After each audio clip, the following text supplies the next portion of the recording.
back in China, then you will have to have a really good grade. But I don't, because I'm really bad at math, bad at languages, and bad at English, bad at everything. But art, you're good at yeah, art. yeah, Okay. I'm good at art. That's the thing that I'm good at. But let's get started. Okay, so Magic, tell us a little bit about your background. How did you end up in Chicago, and how did you end up as an artist? So I grew up in China, Wuhan, which is a city equivalent to Chicago, actually. It's in the central China. I moved to Canada. No idea. I had no At idea. the age of 15 for high school. Oh, okay. Yeah, okay. my parents sent me abroad, study abroad, and then I went back, and then had a little gap year to apply for the undergraduate college in the U.S. because I wanted to come to the U.S. So I got into Columbia College actually in Chicago, and I studied for 2 years and then transferred to SAIC, which is a School of Art Institute of Chicago. And then I graduated from there, and I took a little gap and applied to grad school. And I went to Syracuse University for 1 year of photo program, the graduate photo program. And then I didn't really like it there, so I applied again to Chicago, and that's where I end up to here. And now I'm a teaching fellow at U Chicago. It's a year of teaching fellow, so you get to teach for a year for undergrad students. So that whole time, were you pursuing art that entire time? Tell me about that. Tell me about your art practice as you were going through school, growing up, and stuff like that. Yeah, I think so growing up, I find out that I'm not a really smart student, right? Wait. So I'm really bad at. Okay, I was also terrible in school. Okay, but finding out. Okay, sorry, that was Yeah, just a funny way to say it. It was super because the educational system in China and in America is totally different. It was super stressful back in China. Then you will have to have a really good grade, but I don't. Because I'm really bad at math, bad at languages, and bad at English, bad at everything. But art, you're good at art. Yeah, Okay. I'm good at art. That's the thing that I'm good at. That's the only thing that I'm good at. I was like, okay, I have to focusing on art making. Okay. Yeah, so all high school years I was taking photographs for my friends. Okay. Yeah, that's how I started it. I didn't take any classes. Like I didn't take any art classes in high school. Oh. I just self-taught for photography because I love to take photographs. When did you pick up a camera for the first time? I think it was probably second year of my high school. Okay. I only attended 3 years. Oh. 3 years of high school in Canada. Okay. Yeah, so I think probably some second years of my high school is where I started taking photographs because I have nothing to do because it was really hard for me to fit into the Canadian culture and environment as a foreigner. So I take photographs through my eyes. Okay. And then I started to realize that I wanted to become a fashion photographer. Okay. I wanted to take a lot of pretty images. I wanted to combine fine arts and then like storytelling, narrative telling into fashion photography, not just taking pretty photographs with models. So I wanted to go to the U.S. because this is the place for a dream, right? Because we're trying to make the dreams happen. Yeah. So you originally were born in Wuhan, China. You moved to Canada for high school. Yeah. That's where you picked up photography. Yeah. And then you went to your undergrad here in the United States. Were you still doing photography at that point? I was in photo major. I was in calligraphy photo major. Okay. Yeah. Okay. And then transferred to SAIC. Still doing photos. Yeah. Graduated with photos. And then the transition point is I went to graduate school, and then I started to do a lot of other different mediums. Because I realized that my idea becomes more and more, how do you say, like I can realize these ideas with photography as a single medium. I can combine all other mediums together to fulfill these ideas in my mind, to realize those ideas. So there was like a limitation with what you could achieve with photography, so that like drove you to sort of like expand your practice a little bit more. Okay. Well then, okay, so then I have a question. Like, I might be a little bit all over the place, but just ride with me. Okay, so then you picked up a camera and you were in high school because you were using it as a tool because you were feeling sort of isolated, and then you were using it to take pictures of your friends. What was it like when you shifted from using it as like a fun, expressive outlet to then pursuing it professionally? Do you feel like there was a shift there? There's a definite shift. I think the shift becomes the awareness that I had when I was studying Columbia College, because everybody was making pretty images, and I wanted to do more than that. I wanted to do more than that, and so I transferred to School of Art Institute, and then I realized that there's a lot of mediums that you can explore in that school. So it's a very important place for me, because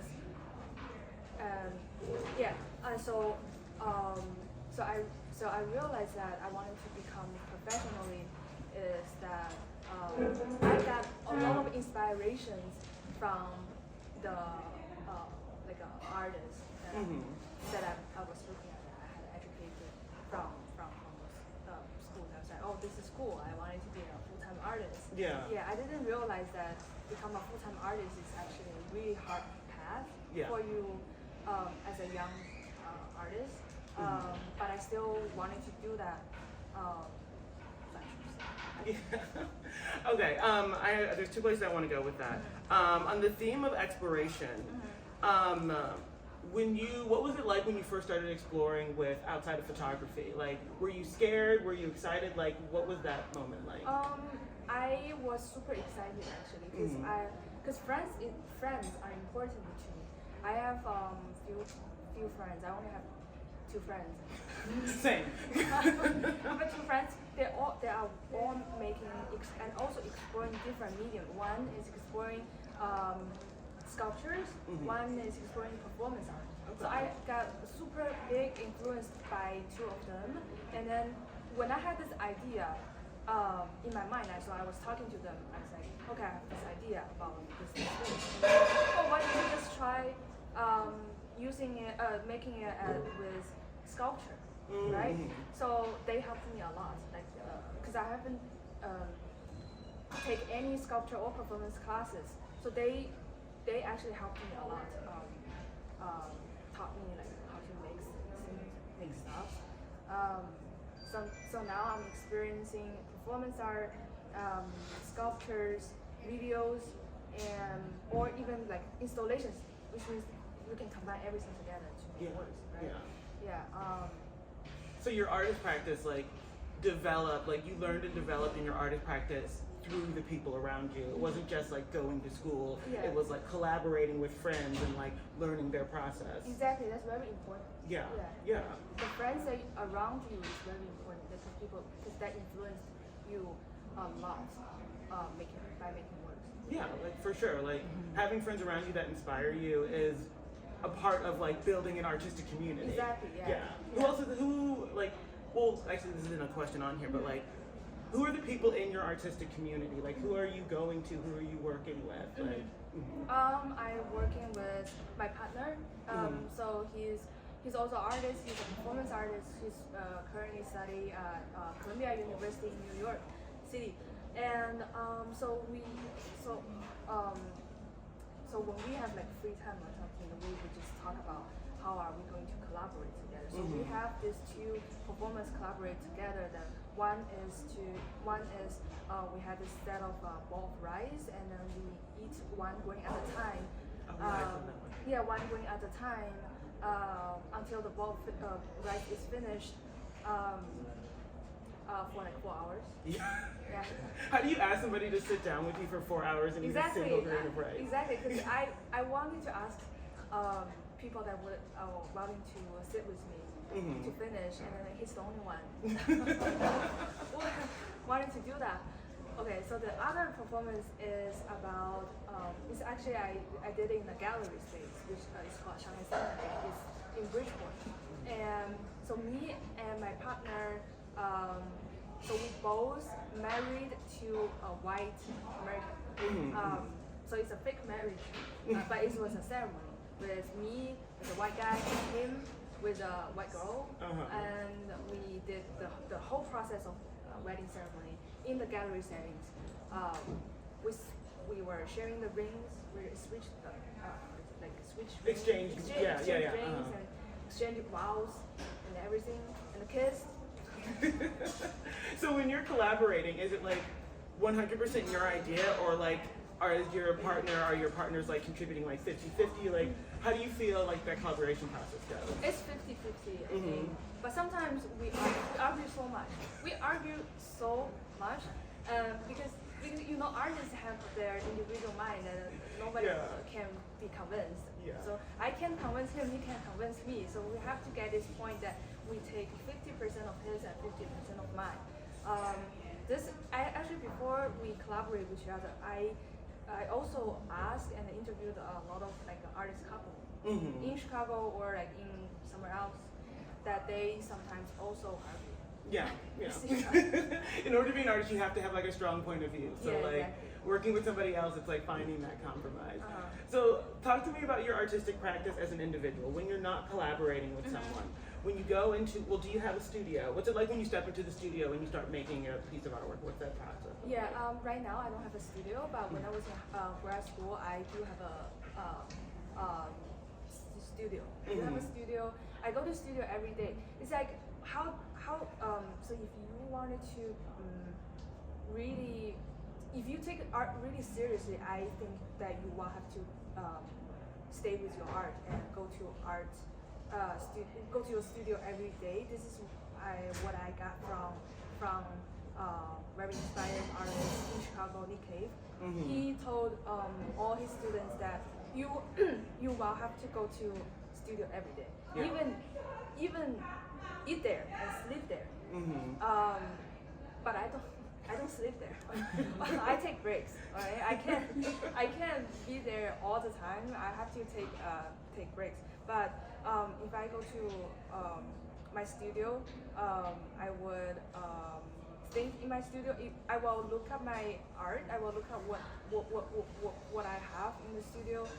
I look at it and I don't know. I'm having conversations because you also need to have conversation with your professors or other artists from outside. Do studio visits. Studio visits is also important, very important for you to have different opinions and perspectives from outsiders, right? And okay, so my artist practice. So I wanted to state that artistic practice is different from making an artwork. This is also what I got from with the studio visit with Jisin Lang. She's an artist from London, and so when she came into my studio, she's like, a lot of the art school that taught people making artwork, but they didn't teach students how to have artistic practice. It's very different.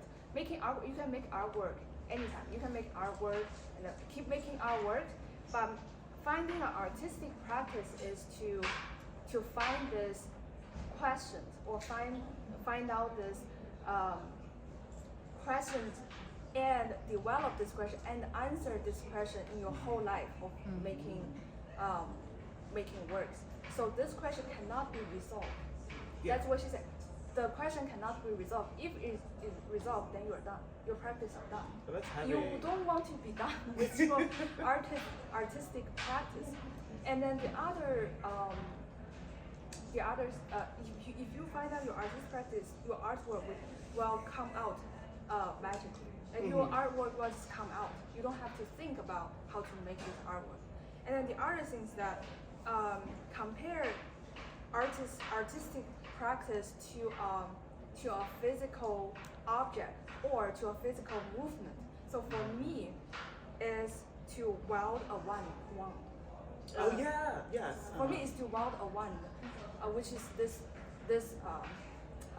movement. Yes. Yeah, this is my artist practice.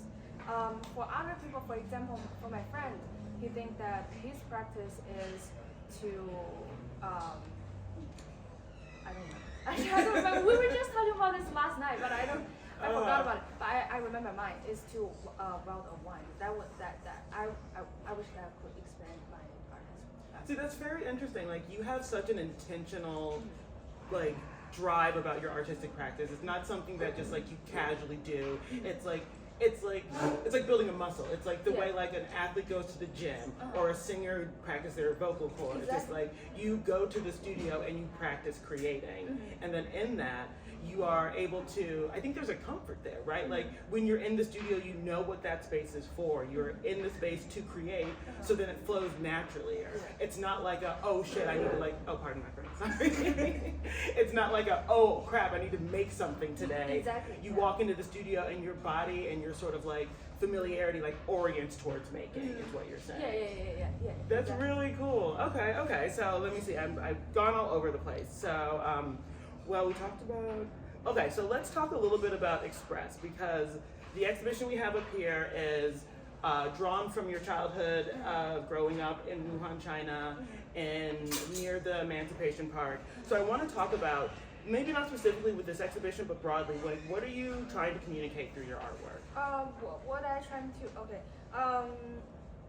so I think I'm trying to communicate something that is both seductive and unsettling, because then you can see that in my work up front that I'm setting a lot of traps, right? A lot of traps for because I'm targeting elder, successful like businessmen kind of figures.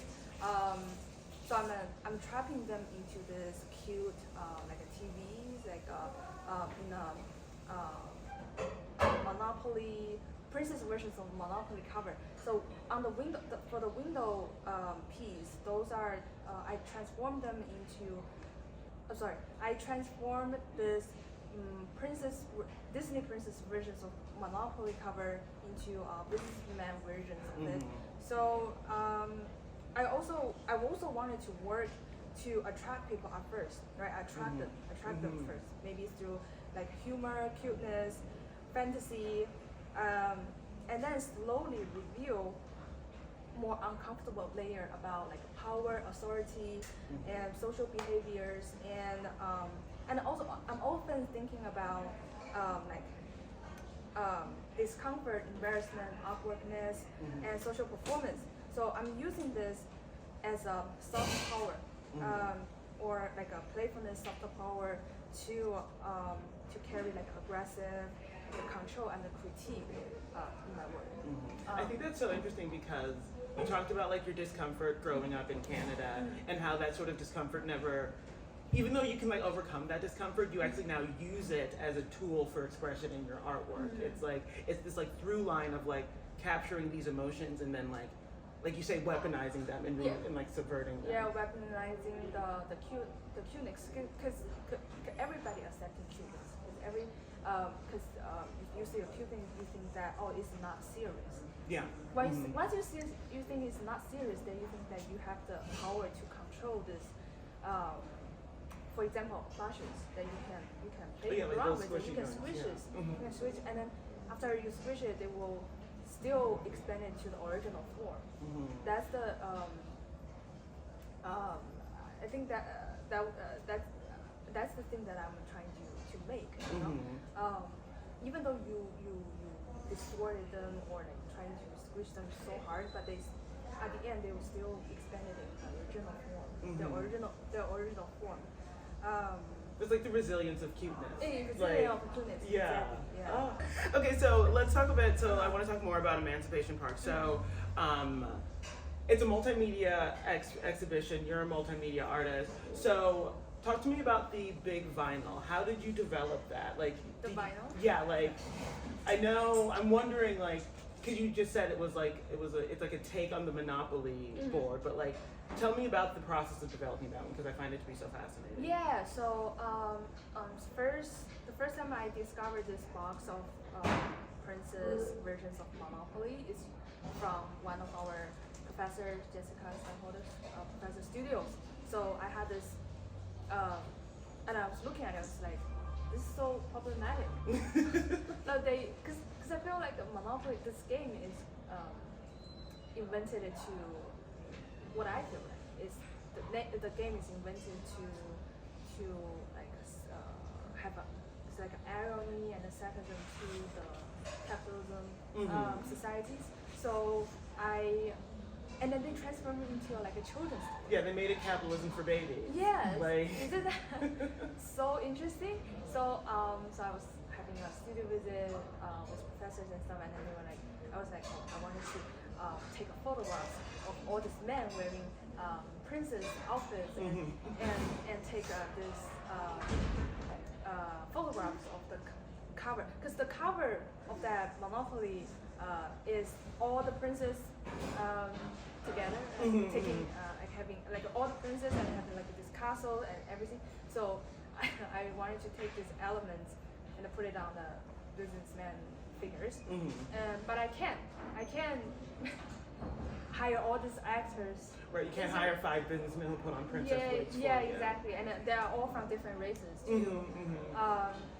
So I AI generated. Right, so AI now is, and then I know that AI generates so much weird, unsettling, and discomfortable images right nowadays. So I generated them individually. Individually, I didn't generate the whole image itself. Individually, and then I intentionally cropped the princess' eyes out and put them on their eyes. Yeah, and then become them. See, those are interesting because all the men in that image looked vaguely familiar, but I was like, I don't know if this is like, is this actually that judge I think it is, or is it just like some guy with like a princess wig on? Yeah, I don't think I will get. I don't. Yeah, those are not real people. Okay, good. I mean, okay, so then you have that, and then that's juxtaposed with the photographs. So who are the people in the photograph? The photographs, so those are my parents. Okay. Yeah, so I got a lot of inspirations from my growing up from my parents, because I think they're also very open-minded parents. But actually, they are open-minded but also traditional. So it's a very complicated relationship with me and with my parents. So they started how I wanted to pursue art, so I wanted to put them up front. It's a continuation practice and work of my previous work, where I photographed my parents' secret life. I was like, I have to make that. So I really wanted to try sound. Okay. I also, because you have this question, I answer it. Go ahead. Yeah, I also wanted to try maybe creative writing. I'm really bad at it. I'm really bad at it. So I get very intimidated about creative writing, but I feel like creative writing is such an important art format, like art mediums that are related to contemporary art. I have this theory. I always say, if you can talk, you can write. So, like, creative writing, absolutely, anybody can do it. I agree. I think, dive on in. Okay. Is there any question that I didn't ask you that you would have liked to talk about? What does a successful art career look like? What does a successful art career look like? I feel like this is helpful for people of a younger generation to notice, to be aware that this is not an easy path. Art to be an artist is not an easy path. I was really inspired by this artist called Nick Cave. He's a well-known artist. He's well-known performance and fashion, like garment, like a fabric artist. Yeah. So he has shown. He also teaches the SAIC fashion department, and then he's also shown a lot of places like MCA's, Art Institute, Guggenheim. I don't know. Everywhere. Yeah, everywhere. He's like a Chicago institution. Like, he's one of those people. But yeah. Yes, Nick Cave, love him. But so why I'm mentioning him is, even though he's so big now, but he still pay a lot of attention to his students. I'm not his student, but I'm a friend with his students. But he's still willing to talk to me. Yeah. Yeah, he's still willing to talk to me, and then he's still wanting to help all of all of this younger generation. He wanted to help out you. He wants to see your work. He wants to help you. Like, and then this is how I wanted to be. Yeah. Yeah, like a mentor. I wanted to be him. Yeah. I wanted to be successful. Uh-huh. He wanted to be successful because we have heard about his story for so many times. He said when he was younger, he sent his portfolio to one of the gallery, and the gallery called him, and he's like, gallery was like, oh, what's your future plan? Like, what do you want to do? And he's like, I want to be famous. I wanted to be successful. And then the gallery was like, okay, let's make it happen. So you wanted to have these ambitions and the confidence while you are pursuing as an artist. You gotta want it. You gotta want it. Yeah. Yeah, it's work, and you gotta wait. But like you said, with like developing your practice and being willing to explore and working with people and finding these connections and finding these mentors, it's not a straightforward path. It's a hard path, but it's like a hard path. You've got to want it. But like I believe that I think humans are innately artists. I think, like you said, anybody can create art at any time. Yeah. But the real work is structuring it and making it into something that is that's making it into something more than just like a doodle on a piece of paper. Yeah. It's about building a career. It's about building a point of view, really. Yeah. Yes. Exactly.